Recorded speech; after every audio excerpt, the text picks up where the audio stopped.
La cour.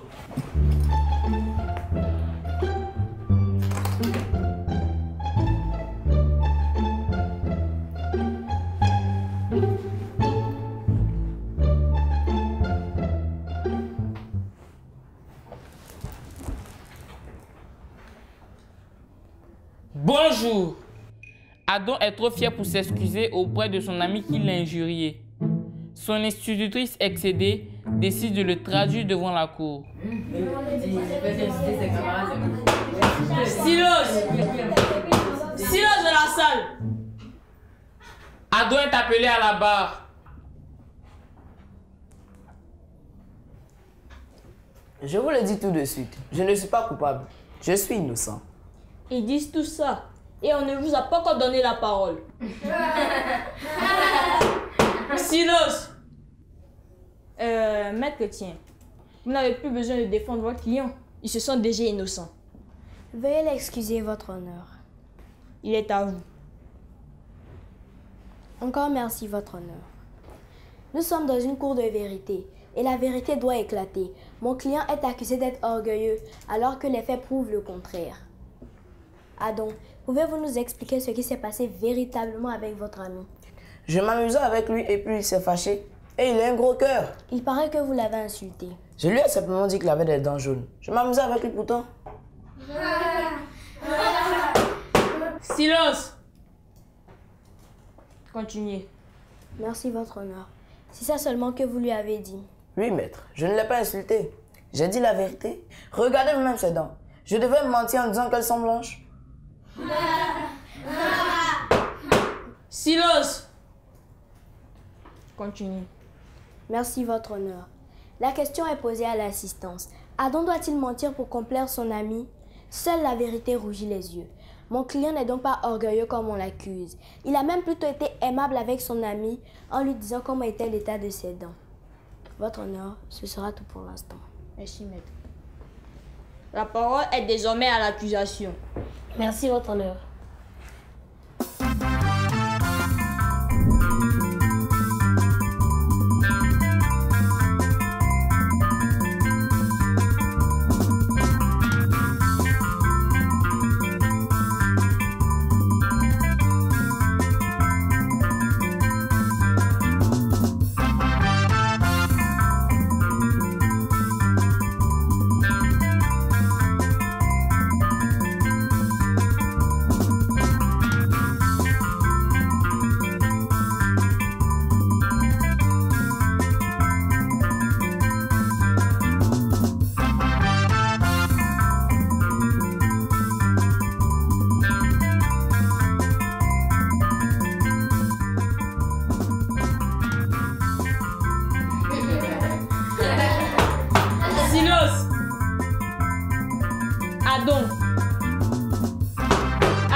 Excusez-moi, votre honneur. Méfiez-vous, Adam. Maître, vous pouvez y aller. Merci, votre honneur. Adam, votre ami est fâché. Alors pourquoi ne voulez-vous pas faire le premier pas afin que vous puissiez vous réconcilier? Moi, je n'ai plus besoin de lui. Je ne lui ai rien fait. S'il ne veut plus me parler, moi aussi. D'ailleurs, moi, je suis plus âgé que lui. Et c'est lui qui doit venir vers moi. Maman l'a toujours dit, on doit honorer ses aînés. Ça fait assez de mois dans votre phrase. Ne croyez-vous pas que vous pensez trop à vous? Objection, votre honneur. La question de mon collègue est déplacée. Mon client n'est pas à une séance chez son psychologue. Objection retenue. Maître, venez-en rapidement au fait. Que voulez-vous nous montrer? Votre honneur, permettez que l'accusé puisse répondre à cette question et à une dernière avant que je ne conclue. Bien, allez-y mais faites vite. Adam, vous pouvez répondre. Maître, je dis moi parce que moi au moins, je ne me fâche pas vite, je suis toujours aimable et jovial. Si je vous disais en plaisantant, mais tout en vous disant la vérité, que vous avez des petits yeux et des pointilleux des jours de la montée, serez-vous toujours content? Silence! Objection, objection. Monsieur l'avocat insulte purement et simplement mon client. C'est lui qui devrait être à la barre. Maître Komara, allez-y doucement s'il vous plaît avec le client de Maître Chrétien. Maître Chrétien, laissez votre collègue arriver à son but, je vous prie. Maître, allez-y. Merci, votre honneur. Votre honneur, je ne souhaitais pas insulter le client de ma chère collègue. Mais juste prenez un exemple afin qu'il puisse savoir qu'une vérité mal dite est blessante. C'est orgueilleux de ne pas présenter ses excuses à son ami lorsqu'il lui dit une vérité qui peut le blesser et ne reconnaît pas ce tort. Votre honneur, j'aimerais interroger la plaignante afin d'avoir de plus amples informations sur l'attitude d'Adon. Accordé. Adon, regagnez votre place. Faites venir une institutrice. Madame Abou est appelée à la barre.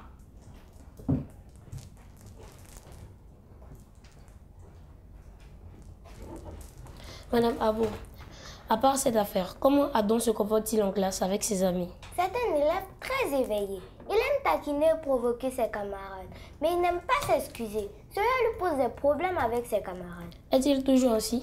Depuis qu'il est dans ma classe, c'est justement ce pourquoi je l'ai convoqué. Merci, Madame Adon. Votre honneur, ce n'est donc pas une affaire isolée. Adon a toujours été ainsi. On ne peut donc pas mettre cela sur le dos d'une simple plaisanterie.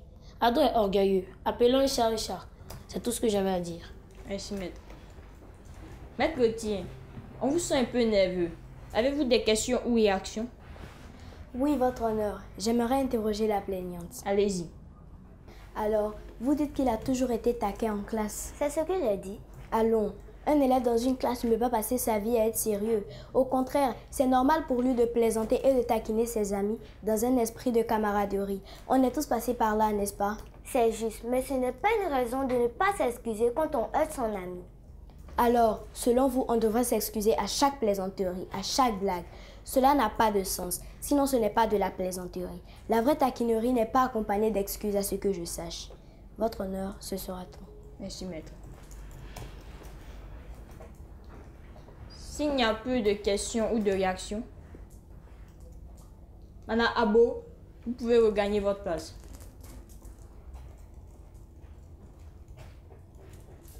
La séance est suspendue le temps des délibérations.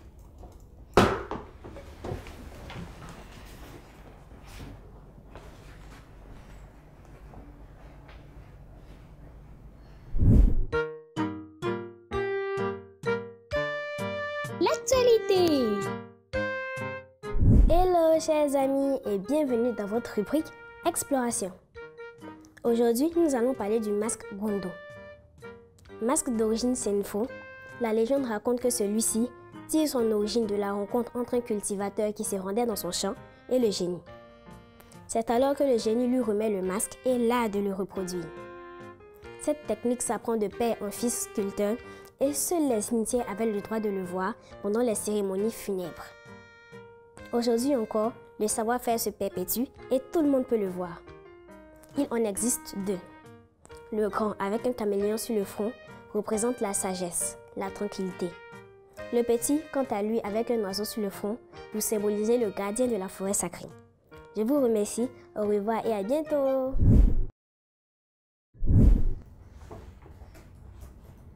L'orgueil est un vilain défaut qui nous pousse à ne pas reconnaître le mal qu'on fait à l'autre. C'est de cela qu'Adon est coupable. Adon, veuillez vous lever. C'est pourquoi la Cour le condamne d'abord à présenter ses excuses à son ami et à reconnaître ses torts, même si ce qu'il dit est une vérité. Et il sera privé de récré pendant 2 semaines. Adon, veuillez vous asseoir. Avant de lever la séance, permettez au jury de donner quelques conseils. Les astuces. Coucou les amis. J'espère que vous allez bien. Aujourd'hui, nous verrons comment parler avec nos amis. Parler avec respect. Ne pas les insulter car cela peut les blesser même si vous plaisantez. Dire bonjour et au revoir. Le mot du pédagogue. Salut les enfants. Aujourd'hui, nous allons parler de l'orgueil. Mais qu'est-ce que l'orgueil ? L'orgueil est un sentiment exagéré de sa propre valeur. Une estime excessive de soi qui porte à se mettre au-dessus des autres. C'est aussi un sentiment de fierté et d'amour trop exagéré. Une personne orgueilleuse est une personne qui a une haute opinion d'elle-même, qui aime se mettre en avant et n'accepte pas de se remettre en cause, encore moins de s'excuser, comme c'est le cas d'Adam. Alors ne faites pas comme lui, parce que l'orgueil est un vilain défaut. Chers parents, vous êtes mieux placés pour savoir que l'orgueil est un vilain défaut. Alors apprenez à vos enfants l'humilité, qui est une grande qualité que chaque individu doit avoir pour vivre en harmonie avec les autres dans la société. Enseignez-leur l'utilité de s'excuser lorsqu'ils ont tort, surtout de reconnaître leurs erreurs afin de ne plus les répéter. Chers enfants, être orgueilleux n'est pas une bonne chose. Reconnaissez vos erreurs et excusez-vous chaque fois que vous avez tort auprès de vos camarades, vos parents, vos frères et sœurs et auprès de toute personne, parce que s'excuser est un signe de politesse et d'humilité. Ça vous fera grandir dans l'estime des autres. Tandis que, si vous êtes orgueilleux, vous vous ferez des ennemis et vous serez rejetés par les autres. Alors ne soyez pas orgueilleux les enfants, soyez plutôt humbles, parce que l'humilité précède la gloire et l'orgueil précipite la chute. Soyez sages. Éducation civique et morale.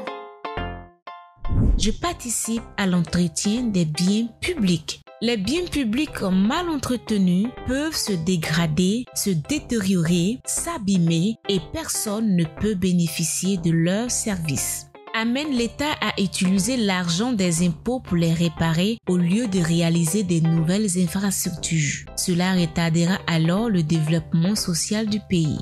Les biens publics rendent d'énormes services. Il est donc important et nécessaire de les respecter, de les protéger et de les entretenir afin qu'ils servent le plus longtemps possible. Ainsi, il faut, pour les toilettes publiques, ne pas y jeter des objets solides, les laisser propres après usage. Pour la pompe villageoise, ne pas rendre le site boueux, ne pas jouer avec la pompe, participer au balayage et au désherbage des alentours.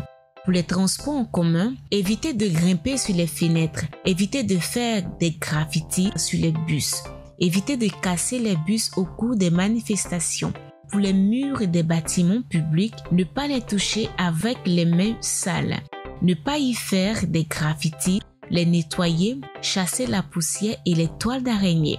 Les biens publics nous rendent beaucoup de services. Je m'engage donc à les protéger et à les entretenir. J'espère que vous avez bien noté nos conseils. Tâchez de bien vous comporter, sinon vous serez convoqué au banc des accusés de cette cour qui est loin d'être une cour de récré. La séance est levée.